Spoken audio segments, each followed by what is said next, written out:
হাটহাজারী মাদ্রাসায় যখন পড়াশোনা করি তখন আমার বাবার জীবনে একটি দুঃসময় আসে। তিনি ব্যবসায়ী ছিলেন, হঠাৎ তার ব্যবসায় এমন ভাবে লস হয়েছে যে তার সমস্ত পুঁজি হারিয়ে তিনি প্রায় পথে বসার দশা। আমি তখন বিলম্ব না করে সেখান থেকে মফস্বলের একটি মাদ্রাসা, যশোরের একটি মাদ্রাসায় এসে ভর্তি হই। সাধারণত হাটহাজারী মাদ্রাসা থেকে মফস্বলে কোনো মাদ্রাসায় গিয়ে ভর্তি হওয়ার নজির সাধারণত খুঁজে পাওয়া যাবে না, বাট আমি চলে এসেছি।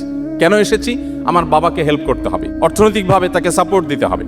আমি সেখানে এসে যশোর যুব প্রশিক্ষণ কেন্দ্রে ইমামতির দায়িত্ব নিয়েছি এবং সেখানে কোরআন পাঠদানের শিক্ষকতার দায়িত্ব নিয়েছি। এই দায়িত্ব পালন যখন আমি করি তখন আমার বয়স অনেক কম, আমার বয়স তখন 17 কি 18 এরকম হবে। এরকম বয়সে আমি সেখানে এসে এই দায়িত্ব পালন করে, আরো কম হবে, বোধহয় 16 কি 17 হবে। আমি এই দায়িত্ব পালন করে প্রতি মাসে উপার্জন করে বাবাকে আমার সে উপার্জনের সবটুকুন টাকা তুলে দিতাম। তখন আমি যে বেতন পেতাম সম্ভবত 600 টাকা বেতন পেতাম। আমার মনে পড়ে আমার জীবনে 4 বছর আমি সেখানে দায়িত্ব পালন করেছি, 600 টাকা থেকে 6 টাকা কোনোদিন আমি কেটে রাখিনি। 600 টাকার সবটুকুন টাকা বাবার হাতে তুলে দিতাম। উদ্দেশ্য ছিল যে বাবার যাতে চলতে একটু সহজ হয়, সুবিধা হয়, তার জন্য সাপোর্ট হয়।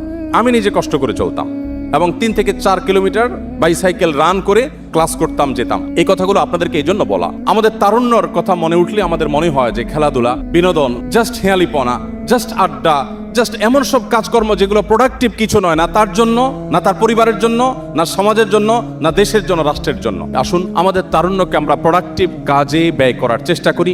এটি মুহাম্মদ সাল্লাল্লাহু আলাইহি ওয়াসাল্লামের আদর্শ, এটি মুহাম্মদ সাল্লাল্লাহু আলাইহি ওয়াসাল্লামের তারুণ্য থেকে পাওয়া আমাদের শিক্ষা।